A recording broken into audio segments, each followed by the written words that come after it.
नमस्कार, स्वागत है आप सभी का इंडिया न्यूज मध्य प्रदेश छत्तीसगढ़ में और मैं हूं आपके साथ आयुष चित्रांश। छत्तीसगढ़ सरकार को बने हुए 2.5 साल से ऊपर का समय हो गया है, लेकिन इन 2.5 साल में राज्य की भूपेश बघेल सरकार ने विकास के नए नए आयाम गढ़े हैं। अब मौजूदा सरकार की कोशिशों के बाद छत्तीसगढ़ ऊर्जा के क्षेत्र में आत्मनिर्भर बन चुका है। चाहे वो थर्मल पावर संयंत्र हो या फिर सौर ऊर्जा, दोनों ही क्षेत्र में छत्तीसगढ़ ऊर्जा का हब बना है।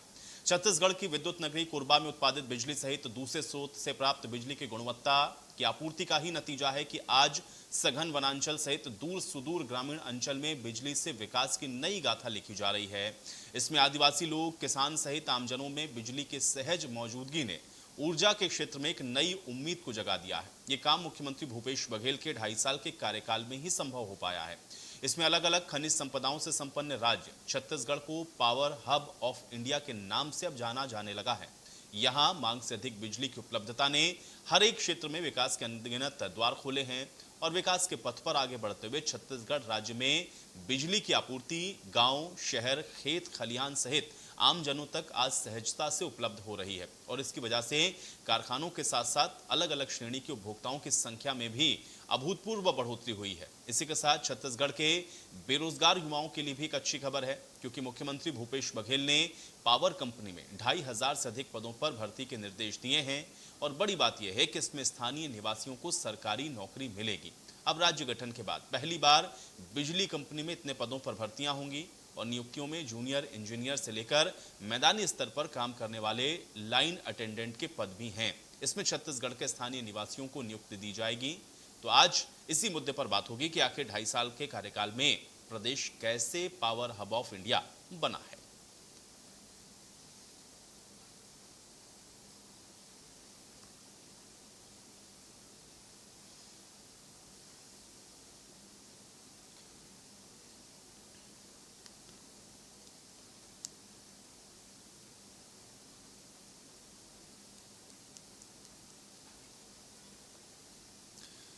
तो ऊर्जा के क्षेत्र में किस तरीके से छत्तीसगढ़ आत्मनिर्भर बना है और क्या क्या अचीवमेंट रहे हैं, एक बार आपको ग्राफिक के जरिए से भी समझाते हैं।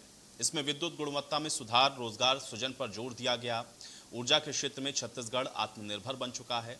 पावर हब ऑफ इंडिया के नाम से अब छत्तीसगढ़ को जाना जाने लगा है। तो ऊर्जा के क्षेत्र में ये 2.5 सालों के अंदर बदलाव हुआ है।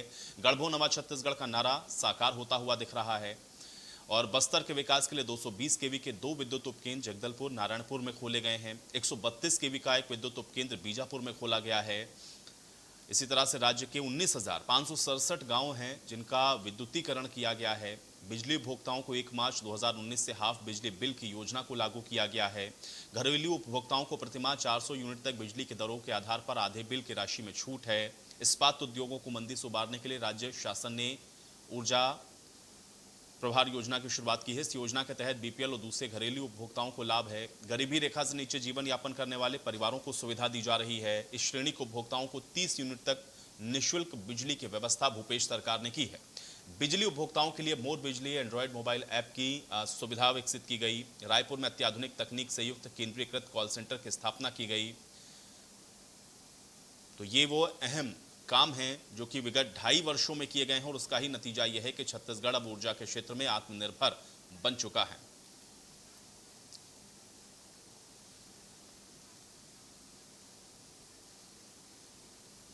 और चलिए इसी पर बातचीत करते हैं। विकास तिवारी जी हमारे साथ जुड़ रहे हैं, कांग्रेस के प्रवक्ता हैं, और पारसनाथ साहू जी हमारे साथ जुड़े हुए हैं, किसान नेता हैं। आप दोनों का ही इस चर्चा में स्वागत है। विकास जी, आपके पास आता हूं। आप हम लोगों ने देखा कि 2.5 सालों के अंदर जो तस्वीर है वो कमोबेश बिल्कुल बदल चुकी है छत्तीसगढ़ की, अगर ऊर्जा के लिहाज से हम लोग देखें। लेकिन ये सब कैसे संभव हो पाया, कैसे किया, सरकार ने इसको किस तरीके से सही तरीके से क्रियान्वित किया, इस विषय को थोड़ा अगर विस्तार पूर्वक आप बताएं। देखिए, 2.5 साल पहले जब मुख्यमंत्री भूपेश बघेल जी ने यहाँ पर शपथ ली थी, तो राज्य में जो 15 साल का रमन राज था उसमें स्थितियां बहुत बिगड़ी हुई थी। लगातार पेंशनखोरी, भ्रष्टाचार के कारण लोग बहुत परेशान थे, जनता त्राहिमाम मचा रही थी। और उसके बाद जब मुख्यमंत्री भूपेश बघेल ने यहाँ पर शपथ लिया, उसी दिन सबसे पहले किसानों का 11,000 करोड़ का कर्जा माफ किया गया, तो लगभग 16.5 लाख किसान थे। उसके जो तमाम चीजों पर भारतीय जनता पार्टी की सरकार ने यहाँ पर, मैं कह सकता हूँ कि इस प्रकार से आउटसोर्सिंग के माध्यम से भारत पर आरएसएस के लोगों को और उनके परिवार वालों को नौकरियां देते थे जो अन्य राज्यों से आते थे। उनके कारण वो देखिए अन्य राज्यों से आके लोग नौकरी कर सकते, लेकिन जैसे बिजली की जो सुविधा है, मूलभूत सुविधा है, उसमें जो लोग लाइन में जाते थे या ऑफिस में बैठते थे वो यहाँ की टोपोलॉजी को नहीं समझते थे, जिसके कारण लोगों को परेशानियों का सामना करना पड़ता था। पहले बहुत ज्यादा लाखों रुपए बिजली का बिल किसानों को दिया जाता था। अब ये घटना बहुत कम हुई है और अब जो शिकायत आ रही है उस पर तत्काल निराकरण किया जा रहा है। पहले स्थानीय लोगों को रोजगार नहीं दिया जाता था। रमन राज्य में या भाजपा राज्य में लगातार पदों पर रिक्त जानबूझ के रखा जाता था ताकि छत्तीसगढ़ के लोगों को परेशानियों का सामना करना पड़ सके। अब जब मुख्यमंत्री भूपेश बघेल ने कार्यभार संभाला तो लगातार सबसे पहले कर्जा हुआ, उसके बाद लगभग 14,000 शिक्षकों का संविलियन हुआ और अब लगातार जो रिक्त पद है उन पर भी नियुक्तियां की जा रही है। लेकिन मजे की चीज ये है कि भारतीय जनता पार्टी के शासन में जो तकलीफें और जो दर्द लोगों को दिया जाता था आज भी हुआ, केंद्र की मोदी सरकार कहीं ना कहीं दे रही है। लगभग 23,000 करोड़ से अधिक का राजस्व मोदी सरकार के पास इस प्रदेश का है। जब कोरोना महामारी के समय आप 20 लाख करोड़ राहत पैकेज की बात करते हो, उसमें से एक अठन्नी छत्तीसगढ़ राज्य को नहीं मिलता और 23,000 करोड़ का राजस्व को रोक लिया जाता है। 7 लाख मीट्रिक टन चावल खरीदने की बात सहमति मोदी सरकार तो देती 62 लाख मीट्रिक टन का, लेकिन 20 लाख मीट्रिक टन चावल ही सेंट्रल लीवर पूल में लिया जाता है। मतलब किसान के साथ फिर कुठाराघात करने का काम, जहां एक मुख्यमंत्री भूपेश बघेल कांग्रेस की सरकार प्रदेश में रिक्त पदों को भर रही है, रोजगार यहाँ पर साधन उपलब्ध करा रही है, मनरेगा के तहत सबसे ज्यादा काम इस देश में अगर किसी ने करवाया है तो कांग्रेस सरकार भूपेश सरकार ने कराया है। और मैं आपको आपने जो कहा कि लगभग 1400 रिक्त पदों में नियुक्तियां की जाएंगी, पहले देखिए 18 लाख बिजली के उपभोक्ता हुआ करते थे, 19 लाख जो बढ़कर के भी 56 लाख के करीब हो गए हैं। उसके बावजूद यहाँ पर प्रदेश में जो वितरण का है अन्य प्रदेशों में भी किया जाता है। मैं कह सकता हूँ ये मुख्यमंत्री भूपेश बघेल का एक अपना सोच है, दृढ़ इच्छा है और इस कारण ये नतीजे सामने आ रहे हैं। पारसनाथ साहू जी, किसान नेता होने के नाते अगर किसान के परिप्रेक्ष्य में मैं समझना चाहूं तो बिल्कुल एक साधारण शब्दों में मैं ये चाहूंगा कि आप इसको थोड़ा सा बताते चलें।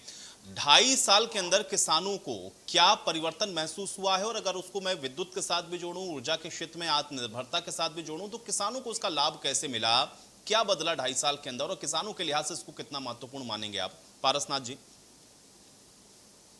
किसानों के जीवन में एकदम बदलाव आया है। वो इस तरीके से पहले किसान कर्ज में डूबे रहते थे और उसके फसल का उचित मूल्य नहीं मिल पाता था। और जैसे ही यह सरकार बना भूपेश बघेल का, तो सबसे पहले हम लोगों का कर्जा माफ किया, उसके बाद हमारे सिंचाई के बिल थे उसको भी माफ किया और 2500 में धान खरीदी। तो इसकी जितनी भी प्रशंसा की जाए वो कम नहीं है। आज हर किसान कर्ज से मुक्त हो चुका है, पहली बात। दूसरी बात कि इसका प्रमाण है कि आज छत्तीसगढ़ में कोई भी किसान आत्महत्या नहीं कर रहा है और रोजगार के तो इतने साधन उपलब्ध हैं कि हम दूसरे लोगों को भी रोजगार दे सकते हैं। आज इस बात का प्रमाण है कृषि क्षेत्र में इतने रोजगार के साधन मौजूद है कि विदेश में जो लोग नौकरी करते थे उसे छोड़ के आज कृषि सेक्टर में उतर रहे हैं। और छत्तीसगढ़ इतना अच्छा वातावरण है और यहाँ के बेरोजगार हो चाहे कहीं के भी हो, कि अगर जैसे गोधन न्याय योजना है, नरवा गरवा घुरवा बाड़ी है, वहाँ तो रोजगार मिल ही रहा है महिलाओं को, युवकों को।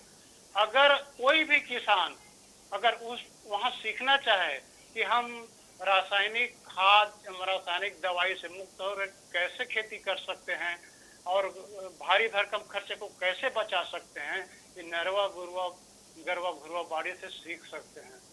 अभी इस क्षेत्र में बहुत से काम करना बाकी है और मैं चाहता हूँ संवेदनशील मुख्यमंत्री से कि कृषि सेक्टर में जिस तरीके से काम कर रहा है और किसानों की समस्याओं को समझते हैं, वो निरंतर किसानों से संवाद बनाए रखें और निश्चित रूप से जो अभी छत्तीसगढ़ में काम हो रहा है कृषि क्षेत्र में, ये पूरे देश को अवलोकन करना चाहिए। मैं तो कहता हूँ पूरे देश की बेरोजगारी खत्म हो जाएगी, पूरे देश के किसान आत्मनिर्भर हो जाएंगे और हर क्षेत्र में किसान, किसी भी क्षेत्र में कमी नहीं है। इस बात को यहाँ के मुख्यमंत्री ने समझा है और मैं तो कहता हूँ बिना किसी राजनीतिक सोच के, भेदभाव के, यहाँ जो काम हो रहा है उसको अनुकरण करें।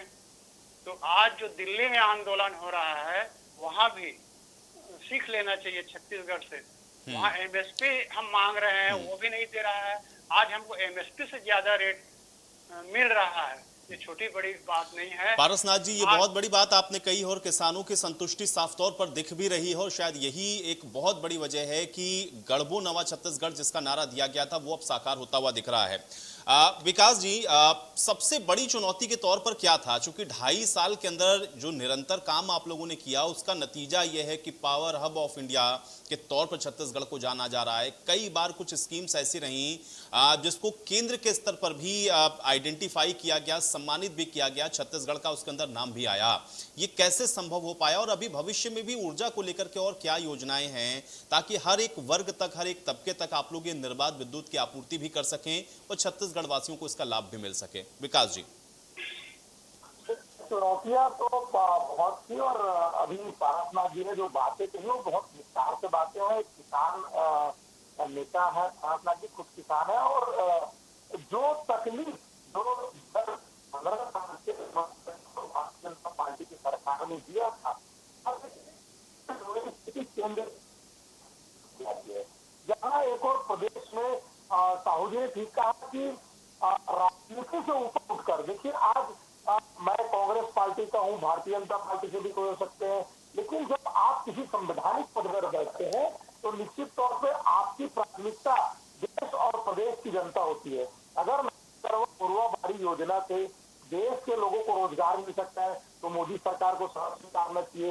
ऐसा क्या कर रहे हैं भूपेश बघेल जी की 2500 रुपया तो स्वामीनाथन कमेटी ने उससे भी 50 रुपया ज्यादा समर्थन मूल्य पूरे भारत देश में, मैं कह सकता हूँ पूरे विश्व में भूपेश बघेल एक मुख्यमंत्री है जो किसानों को 2500 रुपया धान समर्थन मूल्य इस कोरोना महामारी के समय भी ईमानदारी से दे रहे हैं।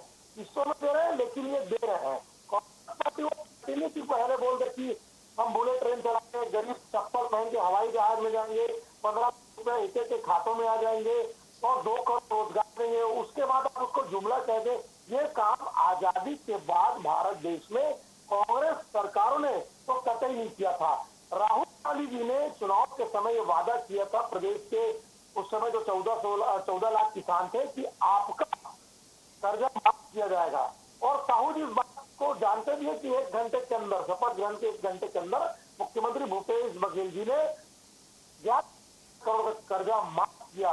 उसके बाद उन्होंने क्या किया, किसानों के भले के लिए, आदिवासियों के भलाई के लिए कि जो लोहाटीगुड़ा में बस्तर के अंदर में खेत को टाटा स्टील प्लांट के लिए अधिग्रहित करके रखा गया था, उन जमीनों को मूल आदिवासियों को वापस किया गया।